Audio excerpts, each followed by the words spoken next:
Street royalty, a day in the life of Istanbul's cats. I live in a city where the cats are not just animals. They are neighbors. They are celebrities. They are, in a funny way, citizens. If you've ever walked through Istanbul, you already know. You don't just see cats. You meet them. They sit on car hoods like they own them. They sleep in shop windows like they pay rent. They watch the Bosphorus like philosophers. And the most beautiful part? The people let them. This is the story of one day in Istanbul. Not from my eyes, but from their eyes. Let me show you how a street cat survives, relaxes, and becomes loved in one of the most crowded cities in the world. Before the city wakes. Mornings in Istanbul are quiet for only a short time. But the cats? They are awake before everyone. The streets are cool, the air is salty from the Bosphorus, and the city is stretching. You can see the first orange cat jump down from a car. Another gray cat comes out from under a bench. A small black and white kitten yawns on the mosque steps. They look around like, okay, who fed us yesterday? Because here, in this city, cats have a map. Not a paper map. A food map. They know which building leaves chicken. Which old man brings meat crumbs. Which cafe owner puts out a small plate of milk. Which fisherman throws the heads of the fish. And as the call to prayer floats softly in the air, the cats begin their day. Not hunting mice, but visiting people. The breakfast patrol. Now the city is waking up.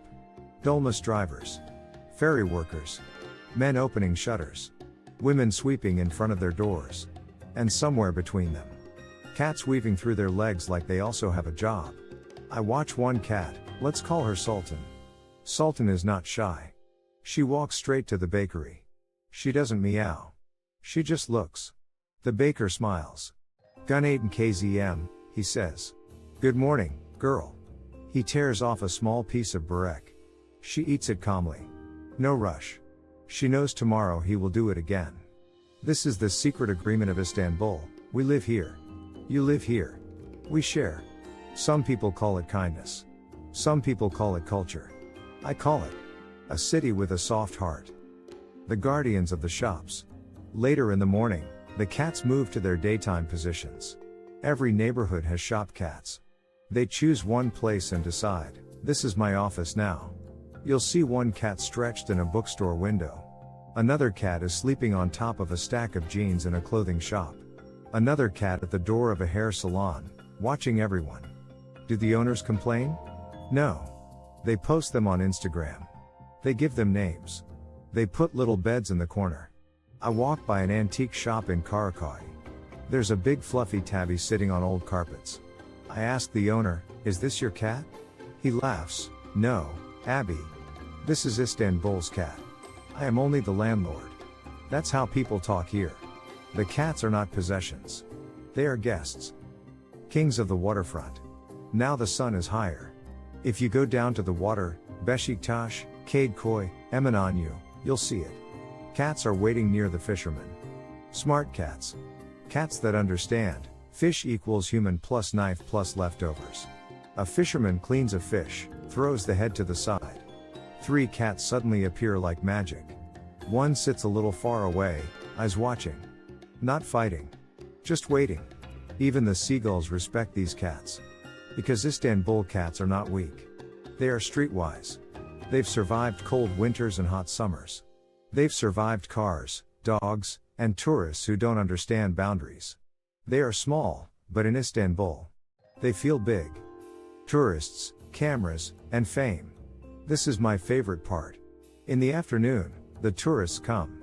Taksim, Galata, Sultanahmet, Balat. And they all do the same thing. They see a cat. And they stop. Look. A cat.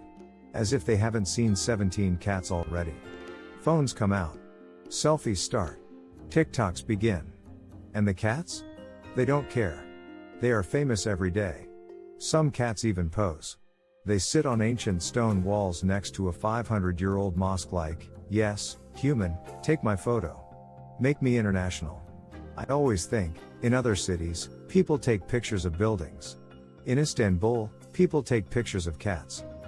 The secret cat network. But here's the part most tourists don't see. Istanbul cats help each other. When one cat finds a safe place, behind a restaurant, under a wooden staircase, in a closed courtyard, after a few days, more cats appear. When one cat has kittens, someone in the neighborhood will put a box. Then someone will put a blanket.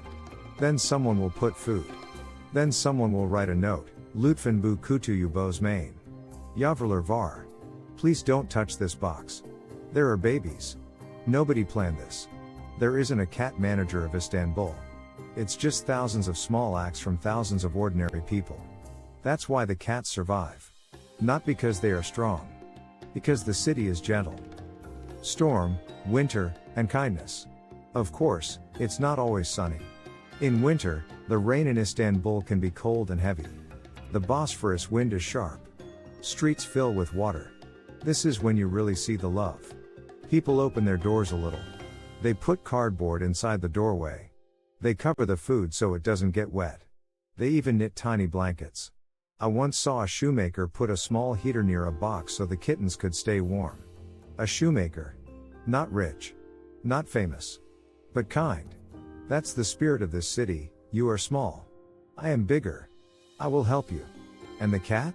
The cat just curls up, closes her eyes, and trusts. Nightfall in the old city. At night, Istanbul changes. The tourists go back to their hotels. Shops close. Streets get quiet again. But the cats? They own the night. They jump from car to car. They walk on top of walls. They sit under street lamps, cleaning themselves. They visit the corners where restaurants leave leftovers. You can hear the sea in the distance. You can smell cooked meat. You can feel old history in the stones. A cat sits in front of an old Ottoman fountain. Another sleeps in front of a 1,000-year-old Byzantine wall. History and fur, side by side. I watch one cat looking over the Golden Horn like a king. And I realize something, these cats don't have houses. But they are not homeless. Because a city can be a home. If the people are soft. If the people share. If the people see an animal and say, you belong. Protect the cats. Learn the language. So that's a day in the life of Istanbul's street cats. They wake with the city. They eat with the people. They nap in the shops. They hunt for fish. They pose for cameras. They sleep under the stars. If you ever come to Istanbul, don't just visit the mosques and the palaces. Say hi to the real citizens. And if you're learning English with me, remember, stories like this help you learn faster. You don't just memorize words. You feel them. So, tell this story in your own words, describe a street animal from your city or write your version. A day in the life of a cat in my neighborhood.